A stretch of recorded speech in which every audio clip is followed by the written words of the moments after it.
Greetings and salutations, ladies and gentlemen, and welcome once again to the Storyteller's Corner. I'm your host, Joshua T. Calkins-Treworgy, also known as Byron Sidious.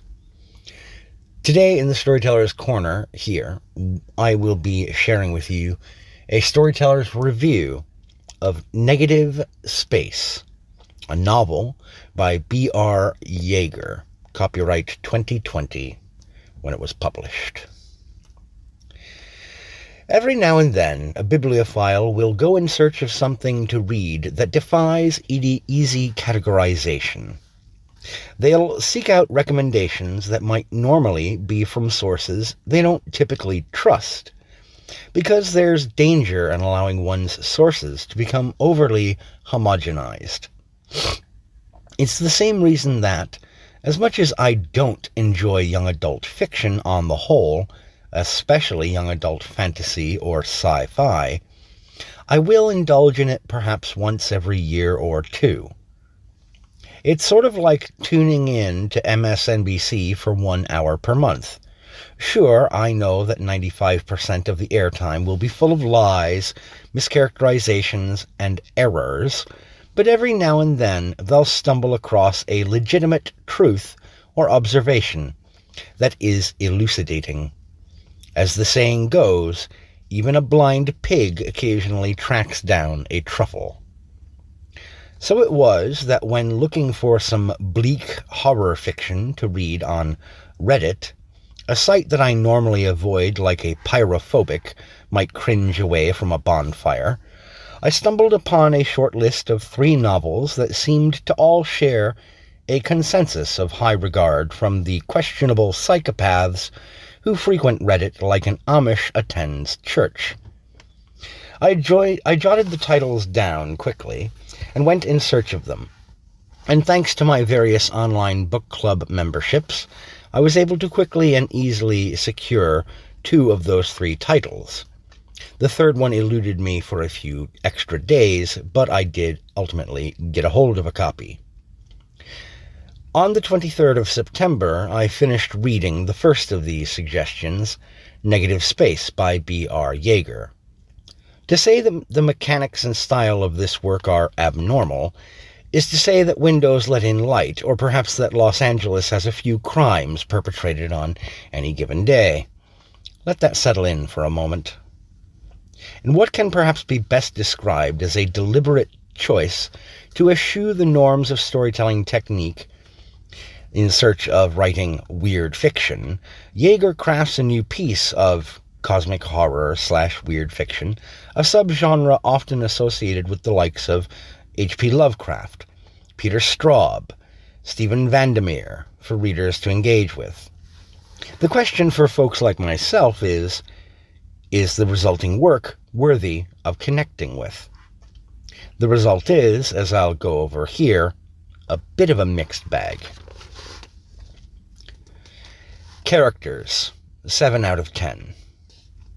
The first note to make regarding the characters of this tale is that the entire novel is assembled and told through the first-person accounts of 3 of its 4 primary protagonists, as well as early on having some online message board forum posts dropped into the text, though the term can only be applied pretty loosely here in terms of protagonist, because none of these characters are easy to root for. But that isn't what makes a character well or poorly written. You don't have to like the characters as a person if they are portrayed thoroughly. The summation of their persona, their traits, their behaviors, their dialogue, and development are what matter, not if they are likable. Narrators Lou, Jill, and Amir, looking back on their late adolescence and end of high school / beginnings of adult life in the seemingly cursed township of Kinsfield, Massachusetts, are all fairly thoroughly examined and picked apart, at least from each of their perspectives. Through these narrators, and through things mentioned by tertiary and support characters when talking to them, Tyler, the, quote, star of this tale, is examined in a way that so many authors struggle with, And it's a big reason that I'm giving this category a 7 instead of a flat and middling 5, which it otherwise deserves, if not a 4, due to character inconsistencies and utter woodenness and blandness in the characters of Jill and Amir. Lou's narration style is oddly poetic and metaphorical, and it's actually fairly well done. You see, there are 4 elements of narrative that convey character to us as an audience. A. What a character says. B. What a character does. C. What a character thinks. And D. How others perceive that character. Now, the first and second techniques among those 4 are the most commonly used and classically relied upon methods of character building in all mediums of artistic narrative construction. The third, what a character thinks, is not as common, but is used frequently enough to be seen as sort of standard fare or practice. The fourth one, though, that's interesting, particularly when the narrative technique is first-person accounts from various other characters, each bringing their own biases and perspectives to bear on how this third character, who has no narration of their own, is viewed by readers. So it's already a seldom used technique to start with. Add on top that the perspective lens is first person and multi-lensed, and the result is, well, intriguing for folks who like to analyze and investigate their narratives. Tyler ends up being the most engaging character in this bizarre novel, and he never once gets his inner monologue presented to us. The mystery and unknowns of him result in a character more vital and worth considering than 2 of the 3 narrator characters. Plot. 6 out of 10. Without spoiling anything, since the book is only a few years old and I don't want to do that with anything under 10 years of market availability, 5 for movies, TV, and games, 10 for books is my usual rule, I will summarize the basic main plot of Negative Space thusly. Kinsfield, Massachusetts is small-town American nihilism on steroids and copious amounts of acid and SSRIs. Lots of denizens off themselves. There's a youth culture of locals who seem to get a kick out of that, and there may or may not be a nebulous cosmic horror or entity from the beyond infecting the people therein with a strain of its madness and ritual fetishism. Oh, and Tyler likely came into direct psychic contact with this essence. While this underlying consistent thread of loose plot ties all peoples and events together from start to finish, the interpersonal relationships and individual subplots of the principal cast don't really shift or change appreciably beyond where they began, leaving one with a sense of stagnation by the time that the book concludes, not really going much of anywhere or being compelling by themselves. World-building mechanics. 3 out of 10. Cosmic horror often uses vagaries, hints, inferences, and an air of mystery and the unknown or bizarre and absurd to enhance characters or plot elements that are already by themselves engaging. The chaotic and uncertain environs of Lovecraft's tomb realms amplified the paranoid and manic leads of his tales. Peter Straub's peculiar changes of physics heralded the arrival of specters, ghosts, and other unknown creatures. Here, Yeager comes across as using strange or otherworldly as a quick and cheap cop-out replacement for having something actually happen that's worth noticing.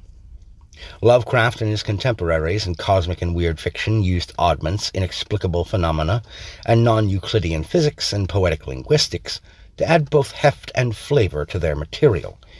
Yeager comes across as trying to do the same for the millennial and Gen Z readers who are his likely target demographic, but for veteran readers of those subgenres, it comes across as a sneering attempt to be edgy or bring their elder techniques to a new crowd. It's not as clever as Yeager would think for those of us who are already familiar with these styles and techniques. Verbiage, narrative voice, 3 out of 10. If not for the poetic and obscure perceptions and expressions of Lou, and the observations of bizarre events in direct fashion by Jill and Amir when they occurred, this book would be an altogether frustratingly pedestrian exercise in attempting to be both pompous and edgy. The three perspective narrators' styles are fairly consistent throughout, which is a plus, but two out of those three are almost thoroughly wooden and unengaging, even when truly mind-shatteringly bizarre stuff is happening around them. I'm left wondering if this whole tale might not have been better served being written in a third-person singular-focused vantage, because the first-person vantage only really holds up with Lou. Pacing. 8 out of 10. For all of its flaws, foibles, and shortcomings, I cannot deny that the measured stretches of small, quiet little oddities filling large spans of time, punctuated with large crescendo moments of overwhelming absurdity and nightmare, works quite beautifully with this particular style of cosmic or weird fiction. Averaged out, the total score would come normally to a 5.4. There is a bit of extra credit. The surreal phenomena that do take place in the most notable scenes really are quite alarming and peculiar, and detailed, crafting some very trippy LSD kind of trip visuals, worthy of adding a 1/10 of a point, so that would bring it up to a 5.5. But for me personally, there are extra points off, because there are numerous instances where this story includes hypersexualized teenagers, which is gross. The implementation of sexual elements in the little rituals that take place and are revealed about 2/3 of the way through the book, it's very familiar to me, as it is an almost one-to-one ripoff of similar scenes in Clive Barker's vastly superior work, The Great and Secret Show. Again, Yeager tries to be edgy and clever, particularly if people are not broadly read in these areas of fiction. But for me, it comes across as using the echo of greater works that came before. It would be forgivable if the homage weren't so clearly a cut and paste. And that for me loses half of a full point, dragging this whole thing down to a middling 5. In conclusion, given the overall tone of my notes thus far on B.R. Yeager's Negative Space, it might be natural to assume that I would flat out not recommend it for others to read. It would be natural, but in this case that's only half right. The mathematical calculation I used leaves it at a dead center 5, yes, which would normally mean that I'd say damned near everyone who isn't a die-hard cosmic horror or weird fiction fan can safely skip it. But no, I'm going to delineate here. If you are newer to cosmic horror or weird fiction, and you don't mind some wooden narrative voice and technique, give Negative Space a read by all means. I suspect Lou and Tyler will be the only characters you end up feeling even moderately interested in, but it's useful as a primer for Lovecraft, Straub, Vandermeer, and the like. Bear in mind, you'll also have to be okay with the grotesquerie of admittedly tame teenage sexual scenarios, which, again, are vile. But it still makes me a little ill on a moral compass level to even recommend, even given that. But everyone has their own personal tastes. I understand that. If, however, you have some experience with other cosmic horror and or weird fiction, then you can merrily walk right on by Mr. Yeager's Negative Space and its attempts at pretentious, edgy boy technique. Instead, sit down with Harlan Ellison's I Have No Mouth and I Must Scream. The imagery is just as bizarre, the overall tone and message just as bleak, and the narrative voice is light years better in quality. And as a bonus, Ellison's tale can easily be read in a single afternoon.